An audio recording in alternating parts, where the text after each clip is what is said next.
Hey, what's up, y'all?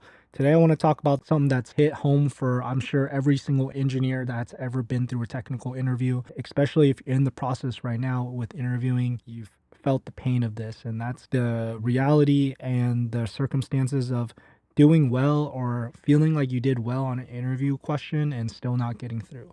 And I want to talk about this in the sense that the idea that passing a technical interview doesn't necessarily mean you'll get the job. And a lot of thought process here because I think in general most people think like, hey, if I did well, you'll get the job. But in my opinion, I don't think that's even remotely close to the case. And there's so many factors that go into this. So first, I want to start by saying that I've been through it myself as well. I have two stories that I want to share that are either sides of the spectrum, and then I'm going to go over some key factors that I think play into this. And I'm going to sum it up to hopefully help you navigate this and give you a direction to think about when you are interviewing and things like this do arise. Because we all know technical interviewing, especially for software engineering, is one heck of a emotional roller coaster. And this is maybe one of the larger pieces that really burns when you do well and you don't get through. So, story number one. A long time ago, before I had my current job now, I actually interviewed at Meta, and I had a lady ask me a dynamic programming question that I've never seen before. Or I've seen a similarity one, I understood the pattern, but I couldn't get it off the top of my head.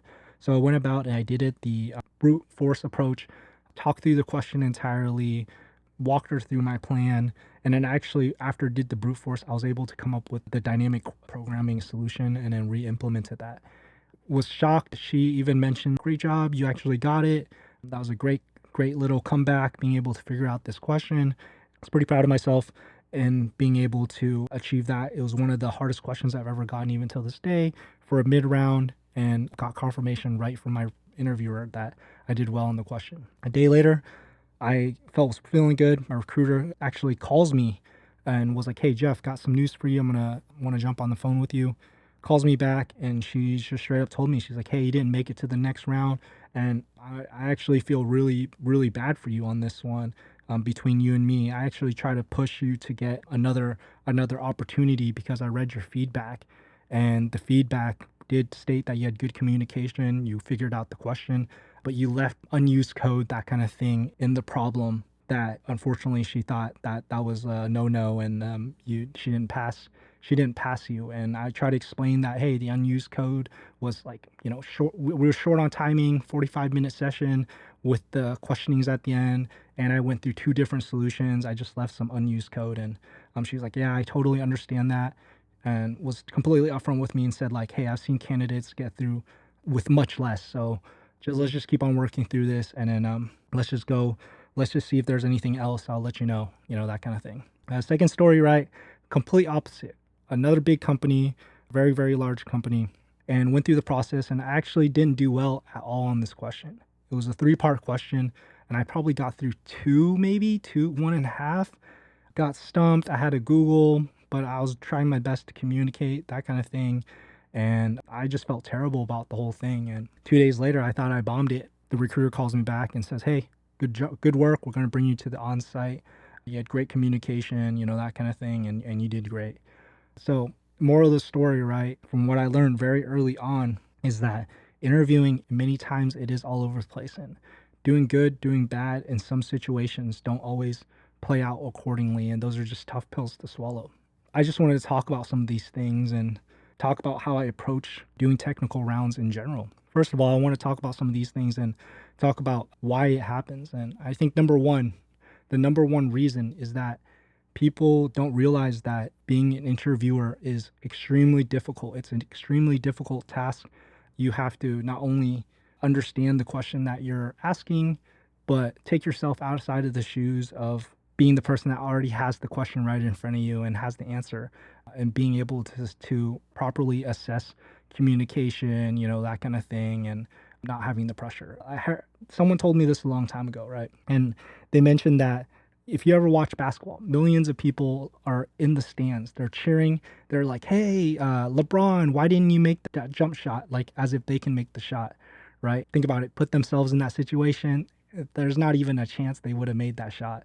And so interviewing is kind of like that. I would say bad interviewers tend to put themselves into that shoes. They forget the humility and also the grace of the fact that you don't have that pressure on you. And, sometimes it's just unfortunate. It's like you don't get that question right. They haven't put in the work to become a good interviewer. And the judgment on you is not as equal as we all think would like to think and hope, right? A lot of companies don't have clear training, that kind of stuff, to do these interviews. And so you're kind of just left with the interpretation of your interviewer and determining and based on their criterias of assessment. It could be that they wanted to hear your communication skills, right? And getting the question right is a pass. Or it could be that they're numb to the process in that question that they're asking, for example. And it's like anything less than being able to ace that question is going to be a no pass. I think there's a big spectrum there, and you're rolling the dice when it comes to that. Okay, so the next one is, as much as we don't want to admit it, I think there's still a lot of natural biases.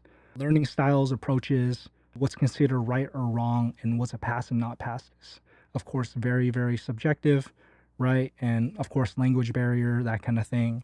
All those things play into role. And I think naturally, as much as we don't want to admit it, a lot of folks still interview with the mindset of finding someone that they do want to work with. So even if you do get the question right, they still want to find someone that they want to work with. And maybe the recruiter just didn't set them up for that. And so right off the bat, I heard a YouTube video a while ago by an ex-Amazon principal engineer, and he mentioned that most of the time he knows if they will be a good fit for the job within 6 minutes of the interview. So that's before even the question gets asked. So there's a lot of those biases as well that we don't talk about that have nothing to do with the question in general. Okay, so the last one I want to talk about here, and I think this is actually a really, really big factor. A really big factor here is that it might not even be the question in general. So a lot of times you don't get through.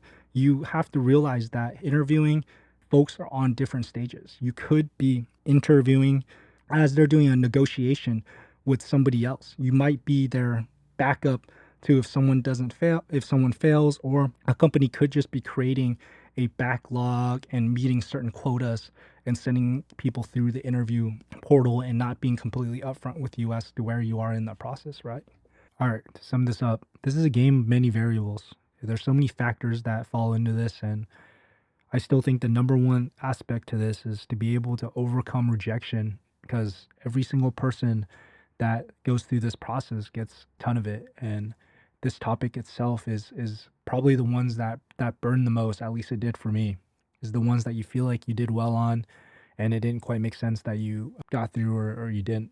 I promise you, with experience, as you move along in this process, as you become more equipped, you'll start seeing the flaws and the many variables and circumstances that have to add up for you to be able to get a single job. Do what's in your control, I would say. What's in your control is continue to practice and continue to build that strength up to really just write off these rejections and understand that a job offer isn't real until until it's dotted and signed. So many factors are involved, and unfortunately it's not as easy as the best person gets the job or that kind of thing. In fact, I think it just you got to be good. You got to be good at and efficient at in your technical interview, and you have to have some luck involved in the sense that it has to be right timing, right fit, and right circumstance for it to all kind of play out. Keep on grinding away at it. A lot of people are going through this exact same thing, and you're not alone in it. And secondary, just remember what you're getting upset with, right? When you're upset about a rejection or a painful rejection, right?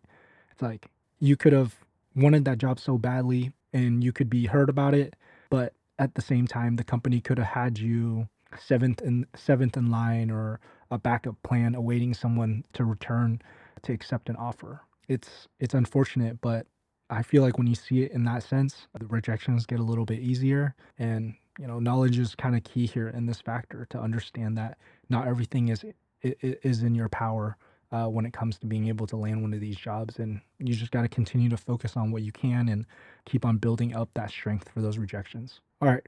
Love to hear if anybody else has a similar story out there. And if you have any other topics for me, I'd love to hear what you want me to talk about. And if not, I'll see you on the next one. Latest.